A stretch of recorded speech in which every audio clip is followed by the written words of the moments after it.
Hey everyone, hi, hello, and welcome back to another enthralling episode of Cricket Static Season 3, powered by Wannabe, the world's first exclusive 360 degrees buyers only requirement listing portal. I am Tasmai Krishnan, the show host who brings you the most with regard to cricketing action, and I couldn't be more excited to welcome you all back to this episode of Cricket Static. And before I start this game, this is a disclaimer to all those RCB fans. If you're an RCB fan, if you're an ardent RCB fan, kindly do not watch this video because I'm going to take my time to not only express my dissent towards the way they performed all through the season, that it's come so far to an extent that they're primitively ruled out of the playoffs, but it's also because I'm going to be talking about how shambolic their bowling performance has been all through this tournament, like I've been doing through all my episodes. And please do subscribe to my channel if you want more such riveting content. And without any further ado, I'm just going to delve into this review straight away. The Kolkata Knight Riders set the stage ablaze. Phil Salt, 48-14, played a great knock up top, took on the Pacers, played some beautiful cricketing shots straight down the ground, one I still remember. And if not for Mohammad Siraj, that innings could have flourished onto a great century in my opinion. And I'm liking how this Kolkata Knight Riders opening combination is shaping out, because when you would always expect a normal or a traditional opening combination to have one player who would say, I'm going to bat through 6 overs, I'm going to bat through 20 overs.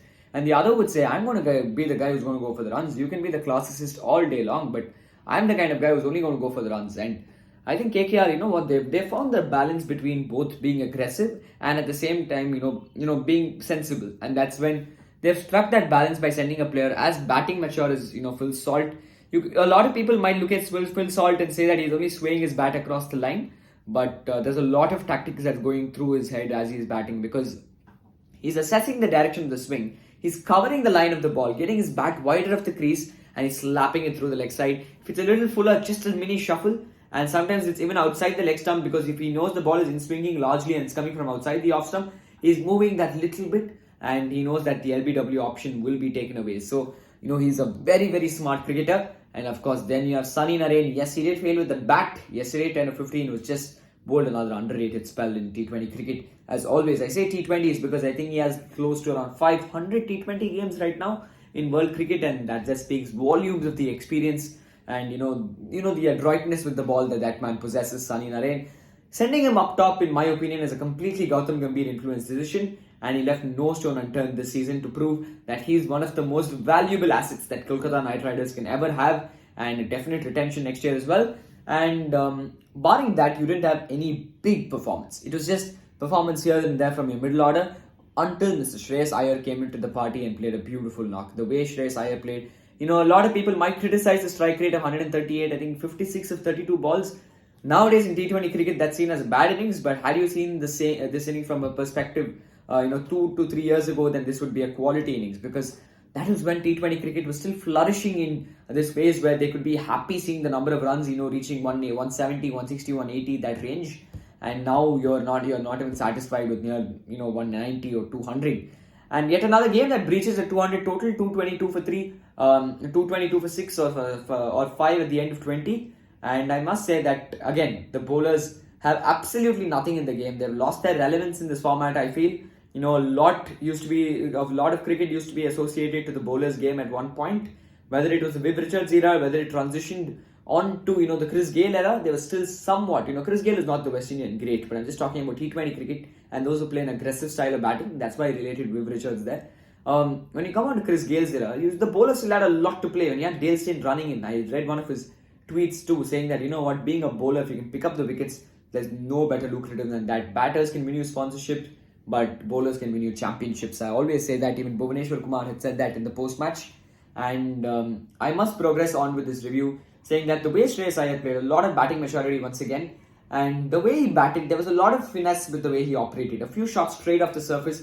You can see that he has changed his stance, he's changed his backlift completely to be able to combat the short ball. Earlier it used to be a wide, Faf du Plessis like this, but then now you can see Shreyas Iyer is genuinely holding the bat like this, just a small tap, and earlier on he used to go a little wider and just move across.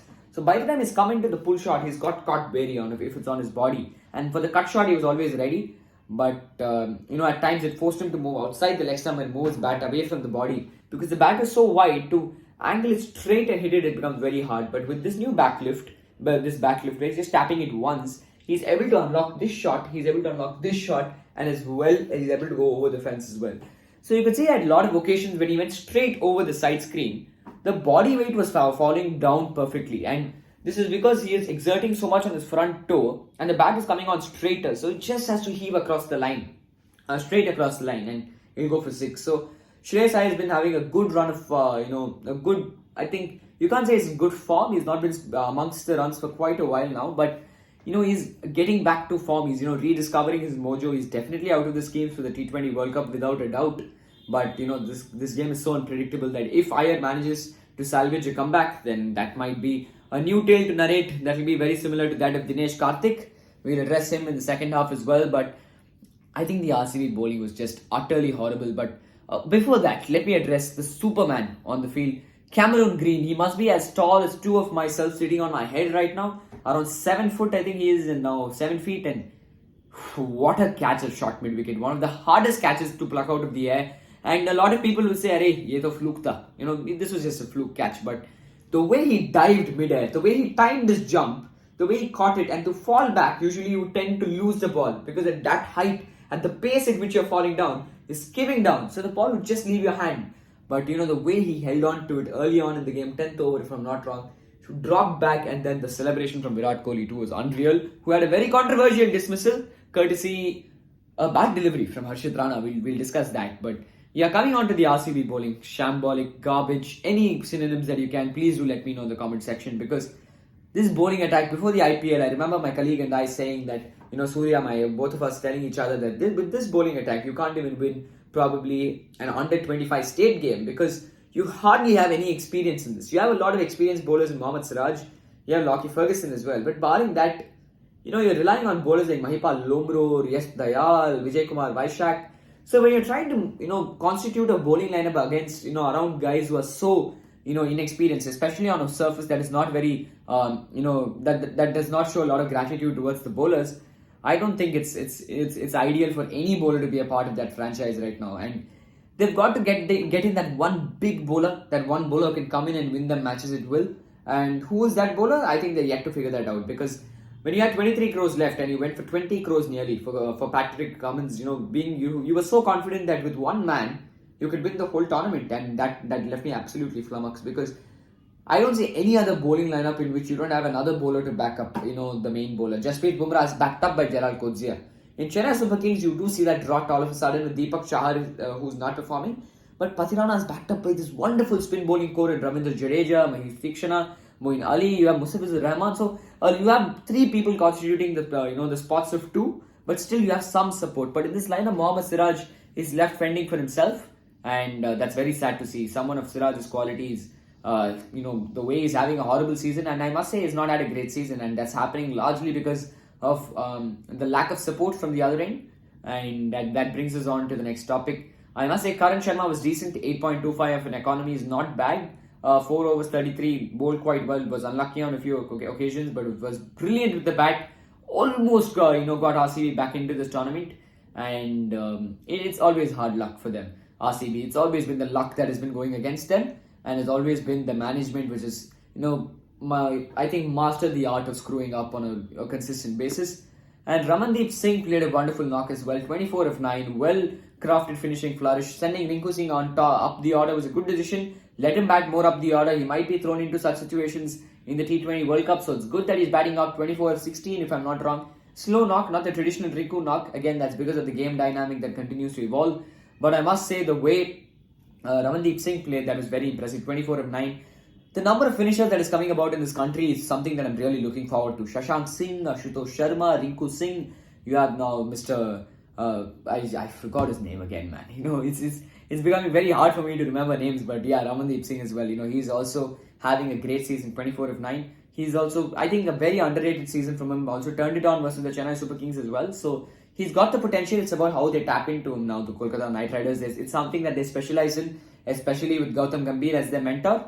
And that brings us on to the Royal Challengers Bangalore batting saga. And I must say, was that ball to Virat Kohli out? A lot of Virat fans who are watching this video might disagree, but he was out. Because yes, the ball did come here, but the law states that if you're outside the crease by at least a yard and the ball is striking you here, you're still out, because Had you been in position, it's a hypothetical scenario for the umpire to analyze whether it comes onto your bat, and in all honesty, that did dip.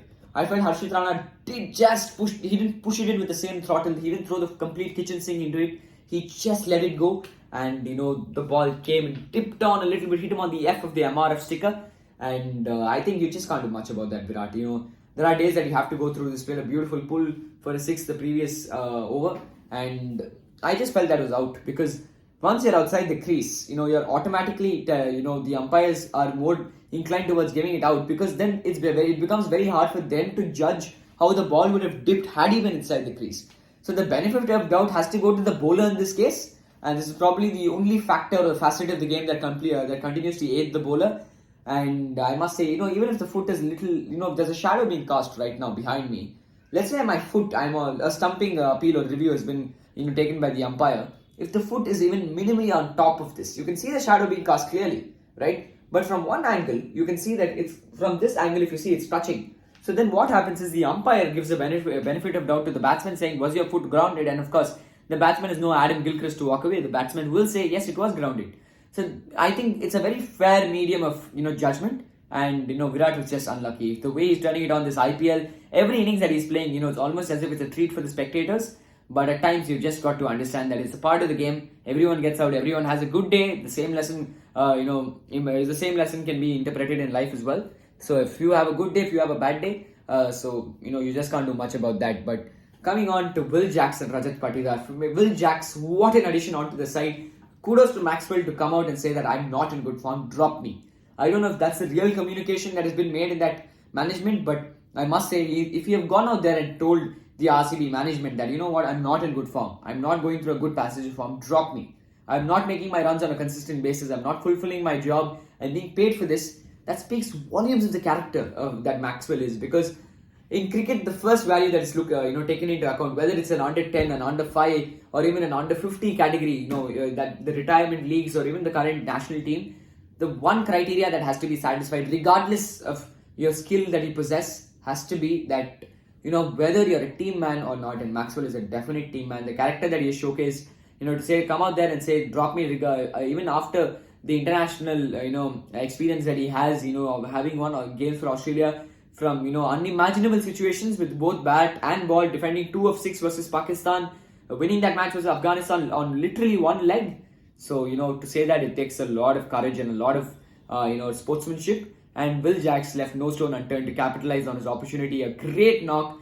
And, I remember Prasanna, the analyst on Chika's show, Krishnamachari Srikanth, former VM alumnus, saying that, even in Paranga Chika, Adicha, Motta tournament and, he played a beautiful knock, 52 of 32. If he plays one game and he scores, he's going to play the rest of the tournament. And, he did prove all of us right. Coming into the lineup, looked as if he was a fish taking into water. Came in and from ball when he was just playing his strokes. An ostentatious cricketer to watch on his day. And the way he was timing the ball, anything up, he's just putting his head below the ball and smacking it. Anything short, he's just swiveling across the line and just putting it for 6. I want to see how he's tested against the bouncer and how he's tested against the wide yorker. And if he passes that litmus test, then I'm pretty sure that he's going to be destined for quite big things for this franchise. And that brings us on to the next player, Rajat Patidar. So much of faith being bestowed behind this man, Rajat Patidar. And had he been an overseas player, I'm pretty sure he would have been dropped by now. It's forcing RCB to play him because you don't have other options. And I'm very happy about the innings that he played. 52 of 23, if I'm not wrong. He hits the 6 over extra covers. And I remember just standing there marveled by that shot because it was no ordinary shot. He hit Sunil Narine across the line. The greatest of the great. Struggle to find out what Sunil Narine is bowling. Is he bowling back of the hand? Is he bowling a carom ball? Is he bowling a leggy? Is he bowling an offie? You can never find out with Sunil Narine. But the way he played, it was great to see the way he handled the spinners. How good was he? Is what Sanjay Manjarekar asked on air. And for once, I must agree with him. And that takes us on to the next segment. But before I go on to that, before I transition on to that segment, I just want to talk about the way he was holding the bat, Rajat Patidar. A little more looser, I felt his grip, so that he can, go through against the shots with the spinners, put his body weight behind the ball, and then, just his long strides, because you don't know which way it's going to turn. And he didn't want to get caught LBW because Narine and Chakravarti have very deceptive carom balls and arm balls. So you would always like to keep your stride long so that the distance increases for the ball to hit the stumps. And, that was very, very street smart batting from someone like Rajat Patidar, hailing from Madhya Pradesh. Played some beautiful cricketing shots. kept his leg outside the line of the off stump and just hammered it there over extra covers. His bat swing was phenomenal to see. It was very loose the way he was holding the bat, and that's exactly what propelled the ball towards the fence. Just gradually went in through that shot, just like a golfer and or even a dandiya dancer. So it was great to see the way Rajat Patidar went about his batting. And coming on to the bowling, the most impressive facet of this whole match has been the way Kolkata Knight Riders bowled. I have special praise for Karan Sharma. I will address him. And Dinesh Karthik was not a letdown. It's just because of the quality of performances that he has put on throughout this tournament. This 25-18 looks like a letdown. Finishing a match is one of the most unthankful roles that someone can embody. And I must say, it's very hard to be a finisher in modern day cricket, because if you don't finish a game, they shout at you. If you finish the game, they'll always appreciate you. If you fail as an opener, they'll say, "Arey, yaar, the ball was swinging." But if you fail as a finisher, you have no excuse. So it's a very thankless job. So I'm glad that DK at least is proving his worth on a consistent basis, only scoring consistently in double digits.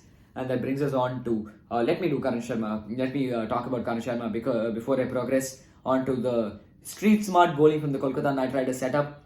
That was that knock that Karan Sharma played, 20 of 7 or 20 of 9. That showed a lot of character, a lot of bravery went into that. A 6-over extra cover, playing some beautiful cricket shots, worked on the running between the wickets as well, bringing him into the lineup after a break, and playing that kind of cricket. Where were you hiding all this while? As usual, the RCB management was screwing up on a consistent basis. They're continuing to follow that trend, but I must say the way he played, Karan Sharma, a lot of character. He didn't. That was a phenomenal show of grit. He didn't give up until the last over. When you're in that kind of a situation, you tend to give up, saying, "Arey, yaar, the match is anyways gone now. The next batter is Lockie Ferguson. Batting with me on the other end is Mia. What's the use?" But then he walked out and played a great knock. A lot of character behind that. A lot of good cricketing strokes as well. And hopefully he can continue to do good stuff for RCB. And hopefully salvage a retention for himself in case it's 8 retentions next year. That's a discussions going on right now. And that brings us on to the Kolkata Knight Riders bowling. Harshit Rana, as always, phenomenal bowling. Harshit Rana, he's a bowler of the highest pedigree in my opinion. Will definitely play matches for the country. Hope he's fit. He, Mayank Yadav, Vaibhav Arora, KKR are unearthing some fantastic talent there. Surya Sharma, the talent that is coming out of the KKR scouting has just been phenomenal. RR and KKR, without a lot of recognition for this particular agenda that is scouting, they're coming out with some beautiful finds and prospects for the country. The way he's bowling Harshit Rana, it's going to be very hard to play him, because with the same action, he's just rolling his fingers last minute. He's just banging it into the surface with the same action.